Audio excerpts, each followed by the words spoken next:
What's up guys, welcome to the Chess Giant. This is Solomon Erdell, and in today's video we cover really a key line for you Alekhine's Defense players, specifically the Scandinavian Variation. Now the Alekhine's Defense itself is a chess opening system for black against the move e4, in which case we're going to play knight f6.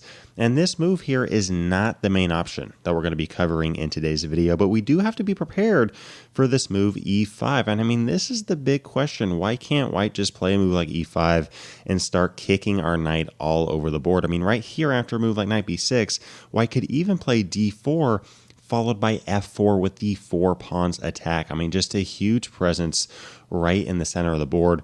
But guys, this is exactly what we want. We're giving white the opportunity to take the center, but in return, we're going to go after that center for the rest of this game. Now here we could play a move like e6, but notice, by playing e6 right now, we're going to make our bishop on c8 a tall pawn, trapped on d7 and the back rank for the rest of this game. So why not activate this bishop first and then play the move e6? And now if I move like knight f3, we can play d takes e5, starting to chip away at that center like a lumberjack, preparing for the winner. And here if I move like f takes e5, okay, we play knight c6. And this position may seem a little bit passive for black, but honestly, I think that white is oftentimes very uncomfortable. Both of these knights are putting a ton of pressure on c4 and d4. And on top of that, we have ideas such as bishop b4, pinning the knight on c3 to the king. And in addition to that, against bishop d3, we have ideas of not trading down, but simply playing bishop g4, pinning the knight on f3 to the queen, putting even more pressure on the center because this knight on f3 is a key defender of that pawn on d4. So white does have a lot to deal with here. And on top of that, notice how these pawns really can't go any further. If a move like c5, we simply play knight d5. And here if a move like d5 from white, white has played so aggressively here. I mean, just throwing their pawns down the board like there is no tomorrow. But ironically, by playing this aggressive, it isn't the black king that's a target, but actually the white king, as we can play knight b4, looking to play knight c2 with check, winning that rook on a1. And if white tries to stop this with a move like knight d4, okay, we have queen h4, absolutely brutal idea. Whole idea being if g3, we capture that knight off the board with knight c2 check in the air. Powerhouse fork, attacking the king, the rook, and the queen. And the very next move, we're simply going to be up a piece. We're winning this game. All that to say, guys, this move e5 does give white the opportunity to take a ton of space in the center of the board, but oftentimes white is the one that can fall into a ton of trouble. So a ton of players with the white pieces here, including myself, often go with the move knight c3. I personally play knight c3 all the time because I don't really like the positions that I get after playing this move e5. But now by playing this move knight c3, we as black have a big decision to make. Now we could play this move e5, but really this transposes into a Vienna game, in which case we have a e4, e5 system. And there's a pretty good chance that you're not wanting to go into an e4, e5 system, right? I mean, we didn't play e5, we played the Alekhine's Defense. And on top of that, we could transpose into the Pirc Defense with d6. But yet again, there's a good chance you don't want to play the Pirc because you just play the Alekhine's Defense. Now, if you have played the Pirc or this move e5 against e4, these are both great options for you. But in today's video, we're going to be covering this move d5 with this Scandinavian Variation. Very interesting system for black. And really, we have a ton of pressure from both sides right in the center of the board, specifically the light squares of e4 and d5. And the main option that we're going to cover in today's video, and really the main move that you have to be ready for in your own games, is e5, attacking this knight on f6. But really quickly, I mean, what happens if white just takes our pawn on d5? Well, in this case, we're simply going to capture back, and I don't really think that black has much to worry about at all. First off, if white takes on d5, we can now take back with the queen, and now we have almost an improved Scandinavian defense. We have a queen on d5, but the knight on b1 no longer exists, so we don't have to worry about this knight c3 idea even kicking our queen to a5. In fact, our queen on d5 is very comfortable against a move like knight f3.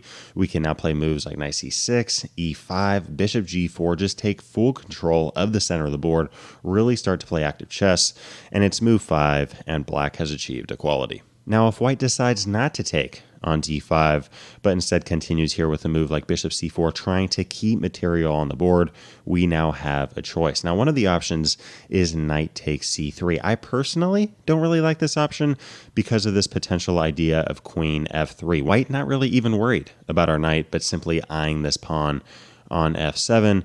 But now if a move like e6, white can simply take back on c3. And by the way, guys, I mean, this position is not losing at all for black. In fact, here, if we play a move like bishop d6 and castling kingside, black does have technically a slightly better position according to the computer. And on top of that, we really have no weaknesses. So I'm not sitting here saying that this position is bad for black at all. I'm just saying, for me personally, it feels as if after moves like bishop e3 or bishop f4, followed by putting a rook on d1, knight e2, castling kingside, it just seems as if this position is too active and too easy for white. But that is just my take, and that's just my comfortability in this position, guys. At the end of the day, you have to reach positions that you are comfortable with, and there is nothing wrong at all with this position. So if you have the opportunity to take on c3 and just start naturally developing your pieces and you enjoy that, go for it without a doubt. Now, against this move, bishop c4, if you're like me and you don't really want to take on c3, eyeing potential queen f3 ideas, in which case white's just going to have a very simple and easy game here in this position, there are other options. I mean, here we could play a move like e6 or c6, or even this move of knight b6, right? I mean, just attacking this bishop. Whole idea being, after bishop b3, we have c5 trying to play c4, forcing this bishop to a4, which would give up the bishop pair. And if white stops this with a move like d3, okay, we play knight c6. We continue now with bishop f5, e6, and bishop e7 on the way. We have an active game. On top of that, we have knight d4 ideas in the air, just taking advantage of the center, and we're just playing chess. So y'all, that covers this move e takes d5, in which case we can simply take back with the knight, and then it's really up to you. Do you want to take on c3? Do you want to continue with a move like e6 or c6, or drop this knight back to b6 with potential c5 ideas against that move, bishop c4? We really don't have much to worry about there, and you as black have a ton of flexibility. Now, what about the main option here of e5? Well, yet again, we do have a good number of options. In fact, right now, we have 3 different moves for black, which are all played at a pretty similar amount. One of them is this move knight e4, which we will cover first. We're then going to cover d4, and finally this move knight d7. I'm going to show you all 3 of these options and a little bit of the chess opening theory behind them, and then you can decide which one you like the most and which one you want to go with. Now, let's start off with this move knight e4. I mean, just throwing our knight in the center of the board.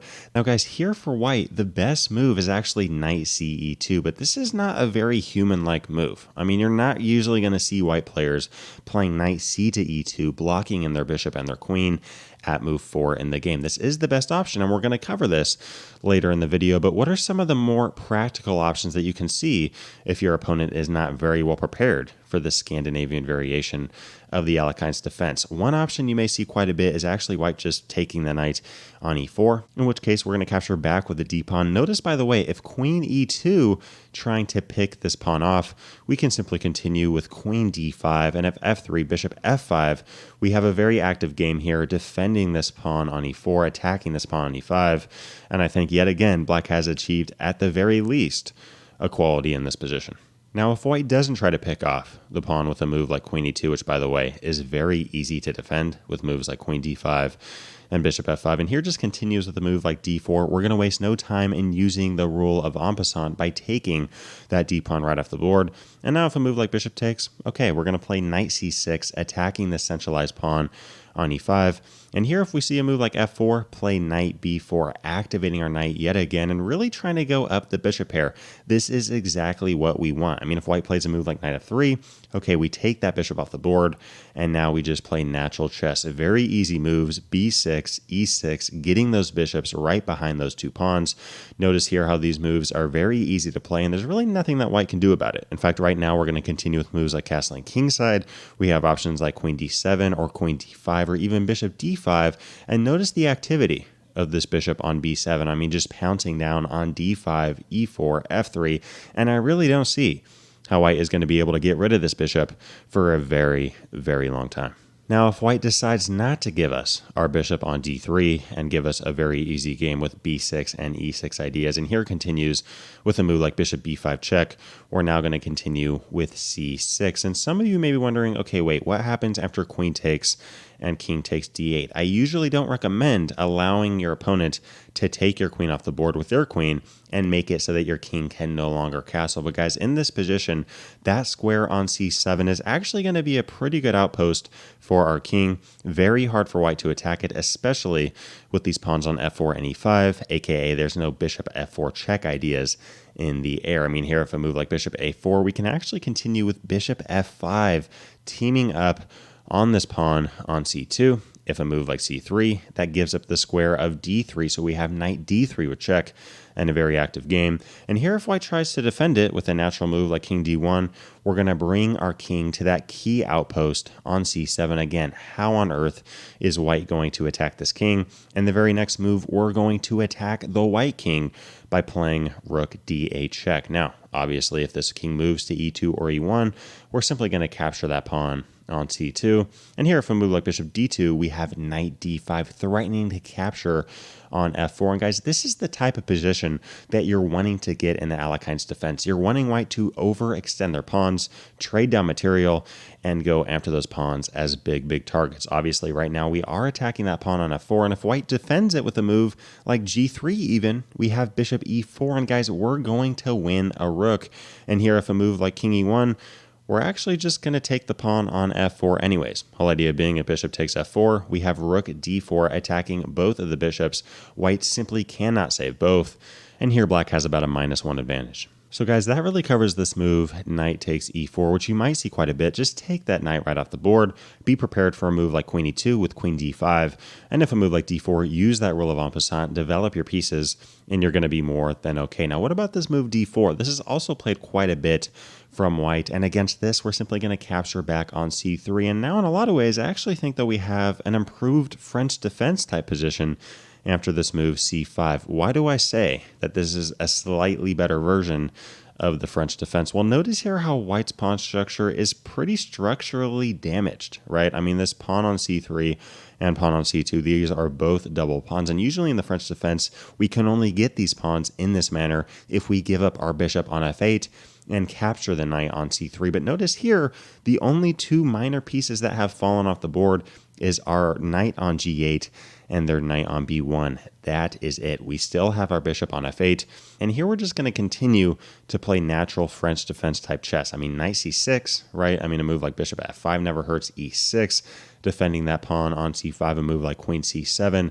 or even queen a5, attacking that pawn on c3, and we have a very solid game here. Notice, by the way, if d takes c5 is played, white is up a pawn, but only for about 2 seconds. And on top of that, notice here, white has isolated and triple isolated pawns. I would actually even prefer this position for black in an endgame, even though we're down a pawn, because guys, these pawns, especially these triple isolated pawns, are going to start falling off the board like candy. In fact, right now, let's just play e6, attacking this pawn on c5, looking to take it with tempo. And if a move like bishop e3, all right, we play knight d7, attacking both the pawn on c5 and this pawn on e5. We have queen a5 ideas in the air, attacking both of those pawns as well. And guys, here black simply has a much better game, very uncomfortable and very hard position for white to work with here. So guys, we've covered a couple of different options so far in this video against knight e4, white taking on e4, and white also continuing with this move of d4. But yet again, the best move here for white, very hard to find if you don't know the theory, knight ce2. Here, white does not want their pawn structure to get messed up and simply wants to start kicking our knight around with a move like d3, or even just take control of the center with d4 without us having that knight takes c3 option. Now against this, guys, we cannot play passive chess. In fact, I recommend this move d4. This is the most popular option at the master and grandmaster level, and it really does give black some good winning chances. For example, if white plays a move here like d3 even, we're now just going to continue with knight c5, and if a move like f4, continue with knight c6, and the second we see knight f3, drop our bishop on g4. Look, if we take this knight on f3, white is going to have absolutely terrible pawn structure yet again for the rest of this game. So we'll probably see a move like knight g3, white trying to defend the knight with the queen. And in this case, why not expand on the king side of the board with a move like h5? Whole idea being we want to play h4, kicking this knight on g3 and maybe even h3 in some positions, really giving white a tough position to deal with. And by the way, if white does play h3 here, that's fine. We'll just take that knight off the board and then continue with h4. We have a very good space here with our pawns on d4 and h4, two active minor pieces, and we're going to be more than okay. In fact, if knight e4, we have a couple of good different options here. I mean, we could take on e4 with the knight, or even just continue with a move like e6, both of which I think are completely fine. And yet again, guys, we're just playing chess. So y'all, we go back to this position, in which case we play d4 against knight ce2. d3 simply gives us a very simple and easy game with good space right in the center of the board. What is the best option for white? What do I recommend white play against this whole knight e4 option? Well, I recommend white playing knight e2, and then against d4, continuing here with c3. Putting pressure in the center of the board. Notice here, after a move like knight c6, which is the main option in terms of the chess opening theory, white has a couple of different options now in terms of taking this pawn on d4. Now, first off, if knight takes d4, we are able to just take this knight right off the board. And now if a move like queen a4 with check, play c6. This is one of the main lines of this variation, guys. After c takes d4, I actually recommend here playing knight g5. We have to be careful, right? I mean, if we play a move like e6, white is actually able to just win our knight by playing d3, and against knight g5, play h4. Notice here how our knight has nowhere to go without getting captured, and this position is simply resignable. So now, guys, in a position like this, where white has two central pawns, we got to get this knight out of here. And I actually personally like this maneuver of bringing this knight to g5, e6, c7, and eyeing that d5 square. For example, let's play knight g5, and now if a move like d3, continue with knight e6, knight c7, and now if a move like bishop e2, we have good options here. We can continue with an option like bishop f5. We have control of that d5 square from both our knight and our queen, and I would say that white has the advantage here, about a +1 advantage for white. Again, this is one of the main lines for white against that knight e4 option, and white is up a pawn in this position, but at the same time, what are these pawns really going to do? Specifically, these extra pawns on d3 and d4, not much at the moment. It simply depends. If you like a position like this for black, where you do have very good central squares, specifically the light squares of d5 and f5 to work with, it's really up to you if you can see yourself playing in a position like this or not. Now, y'all, going back to this key position, on top of white being able to take with knight takes d4, white could also play c takes d4, but now we have to be careful. Let's not take on d4 with the knight, because we didn't get a knight out of the deal, but only a pawn, and now we see queen a4 with check, and we're not going to go down a pawn now, but down a full piece, and there's simply going to be nothing to work with. Right now, our king is being attacked. If we play a move like bishop d7 or c6, we're simply going to lose our knight, and if our knight drops back, white simply wins that knight. Yet again, we can resign this game. So against this move c takes d4, I'm going to recommend playing this move knight g5, trying to bring this knight back to e6. If a move like f4 here, just play knight e6. We're going to have a ton of pressure against that pawn on d4, and we're going to get that pawn back. If white tries to save the pawn with a move here like queen a4, we can now play a move like a6. There's a lot of good options, but I kind of like this a6 option from a practical standpoint. Whole idea being, okay, at d3, we play knight e6, and now at bishop e3, white has really spent a ton of energy and focus trying to save this pawn on d4, and they are up a pawn, but in return we're going to try to get some counter-attacking chances with some hyper-dynamic moves with b5 attacking this queen. And here, if a move like queen c2, develop our pieces yet again with bishop b7 taking control of this very key diagonal. And now if a move like knight f3, continuing to defend this pawn on d4, let's continue with knight b4, attacking the queen, attacking the pawn on d3. And now if an option like queen d2 is played, we can continue with c5, putting a ton of pressure on white's very awkward position here. I still think that white is slightly better, but white can lose this lead with a very small and minor mistake. I mean, right now, if white even just takes on c5, let's play knight takes d3 with check against the king, and we have a great game there. And here if a3, white annoyed with our knight on b4, attacking that pawn on d3, we're not going to move our knight. Let's play queen a5. Whole idea being, if white does want to take our knight, we're going to say thank you for that rook. Right now we have ideas like knight c2 and knight d3 checks in the air. And obviously, guys, this is a very imbalanced line of variation, but I think that this is the best option if you face this main line from white, really trying to create as much counterplay as you possibly can. Let me know down in the comment sections below what you think of this position for black. So y'all, against this move e5, that covers one of our three options with knight e4. Pretty complicated, and oftentimes, if white plays a move like knight takes e4 or d4, we can get very good opening chess for black, but we do have to be a little bit concerned about this move, knight e2. It's really up to you whether you want to take the risk or not of facing this move, knight e2, and whether or not you like the positions that arise out of it. What is the second option for black? Well, that is this move d4, and this is probably the easiest move to memorize. The whole idea here is, look, you want to take our knight on f6? Okay, we'll take your knight on c3. Notice here, by the way, if white does run away with this knight, trying to keep material on the board, we could go into knight e4, transposing into the line we just covered, but I think better than this is actually knight g4, attacking this pawn on e5. Notice here, by the way, if a move like knight f3, we have knight c6, and there's simply no way that white is going to be able to continue holding on to that pawn.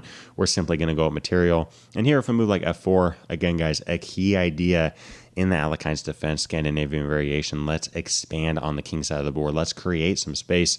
Whole idea being, if h3, we now have knight h6 available.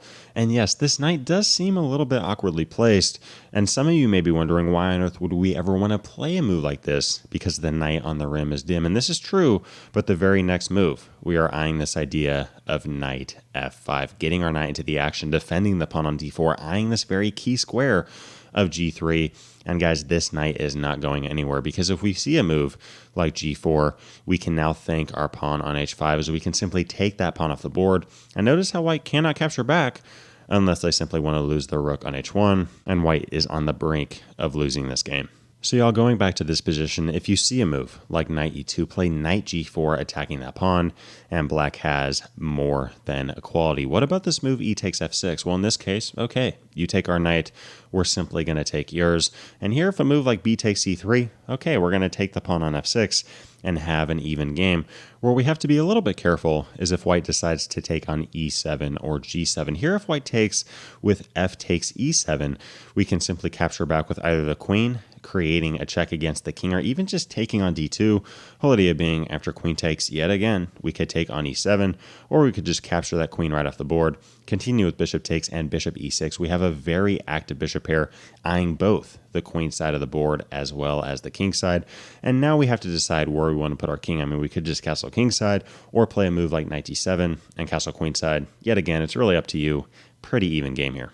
So y'all, we really did have a lot of flexibility against this move f takes e7, right? I mean, we could take on d2, we could take on e7 with check whenever we like. Where we don't have flexibility is against this move f takes g7. We have to play this move c takes d2 with check, guys. I repeat, do not play this move c takes b2. At first sight, this is kind of cool. I mean, white has expanded all the way down the board with their pawn. I mean, just throwing their pawn down and now capturing our rook on h8, and we have actually done the same exact thing, but it turns out it doesn't really matter what we promote to, because now we're simply going to lose our queen. And guys, it's move 7, and our opponent has 2 queens. This is just not what we want. On top of that, guys, if we do take on b2, in addition to white just taking our rook and then capturing our queen, white could just take our bishop on f8 with check and then capture on b2, or even just capture on b2 right away and have both of these pieces on the king side in a fork. There's simply nothing to gain from this pawn on b2. It's hard for white to play a move against this that isn't winning. So instead, let's play this move c takes d2 with check. Notice, guys, we did not want to take back with this bishop because in that case we'd simply go down a pawn. So let's take on d2. Whole idea being we just have just enough time to check this king, getting a pawn out of the deal. And then the very next move, I mean, if a move like queen takes d2, let's capture that queen off. Usually white will take with the queen so that against bishop takes g7, white can castle queenside. And here, guys, yet again, we have a pretty even game. I would personally probably continue with a move like bishop e6, yet again putting pressure on the queen side of the board. And we're just playing chess. We don't really have much to worry about. So y'all, that covers this move d4, in which case we're prepared to meet e takes f6 with d takes c3 and f takes g7 with a check on d2, followed by capturing that pawn back, and we have even material and an even game. The last and final option of this video that we're going to cover is this move knight fd7, attacking this pawn on e5. And we're going to cover the main option here for white, which is d4. But let's first cover the obvious question: why can't white just take our pawn on d5? Well, yet again, you take our pawn, we're simply going to take yours. And here, if a move like knight e3, we can continue with knight c6. And notice here, it's very hard for white. In fact, not a good option for white right now to play this move d4, a natural looking move attacking our knight, because we have both our knight on c6 and our queen really clamping down on that square. And here, if we see a move like knight f3, that's fine. Let's just capture that knight right off the board. Continue now with the move like g6, bishop g7 ideas, and castling kingside ideas in the air. And notice here, if bishop c4 is played, trying to threaten our pawn on s7, we don't have to play this move e6, weakening our light squares against bishop c4. We always have this knight e5 option available, defending the pawn on f7, and more importantly, attacking both the queen and the bishop on c4. So we actually want to see this move bishop c4, and if we don't, we're just going to continue developing. We're more than okay. So y'all, that covers the option in which white can simply take one pawn off the board, in which case we're going to do the same exact thing, continue to develop our pieces, and we're going to have a pretty nice edge from a practical standpoint. Now, what about this move d4? You're going to see this move a ton, and against this, I personally kind of like the option of c5. We could continue with a quiet move of e6, but I personally like playing c5, putting pressure in the center of the board right away, and really creating a hyperdynamic position which white can fall into trouble very quickly. For example, many players here like to just take the pawn on d5, but notice now we simply capture this pawn on d4, and against queen takes d4, we're not going to play a move like knight c6, which still gives us a better game, but instead we're going to play the winning move knight b6. Whole idea being, guys, if this knight moves anywhere, then f6 or c7 with check, in which case we're simply going to win a piece.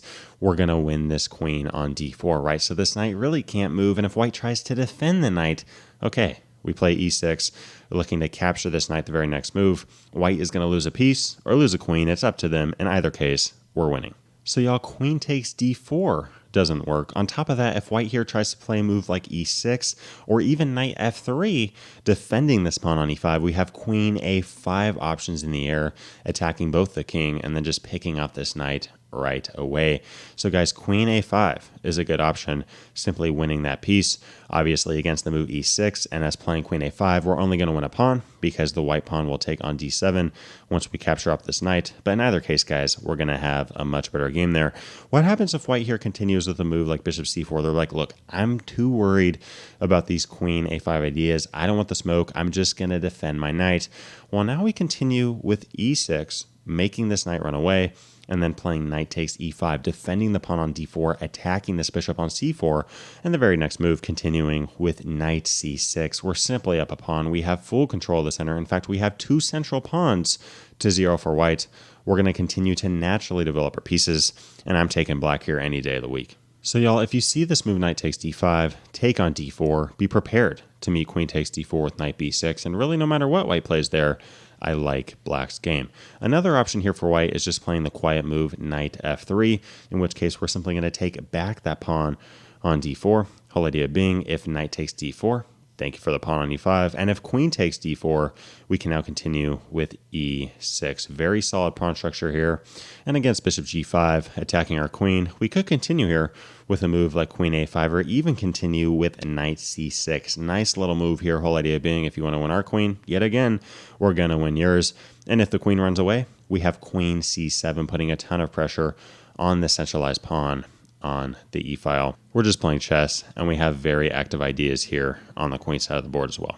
Now, y'all, going back to this position, we've covered a couple of different options with knight takes d5 and knight f3, in which both cases we're going to take on d4. What about the main option here for white, which is played the most at the master and grandmaster level, that being f4? Well, guys, yet again, we have a common theme. Let's take that pawn on d4 and then continue with e6. Very solid pawn structure. And the very next move, I mean, if white plays something like knight f3, play bishop c5 with tempo, kick that queen back, continue with knight c6. And why not start to really put some pressure on the center? Why not start chipping away at this thing? And the second we see e takes f6, be prepared to take back with the knight.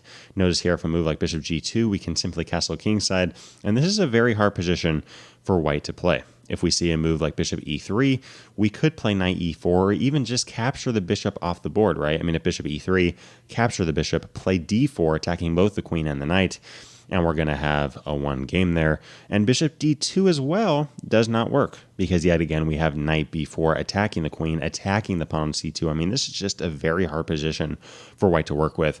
And guys, white is on the brink yet again of losing this thing. So yeah, we just covered a few different options from white against this knight d7 and immediate c5 idea, putting pressure on d4 in all of the moves I showed. I mean, the three most popular options from white, those being knight takes d5, knight f3, and f4, all of which we have the common theme of simply capturing that pawn on d4 and attacking white's overextended position. But I do have to say there is one move here for white that isn't getting a ton of attention, and that is this move e6. I'm a little bit surprised that more players aren't playing this. This is the one downside of playing the immediate c5 instead of e6, but even then I do think that black is okay. The whole idea here for white is that after f takes e6, white is down a pawn, but we have very awkward pawn structure, especially in the center of the board here with our pawn on e6, which is a primary target for white. But guys, if we play good defensive and resourceful chess, I think we're going to be more than okay. I mean, here, if white even just takes on c5, let's continue by developing our knight to c6,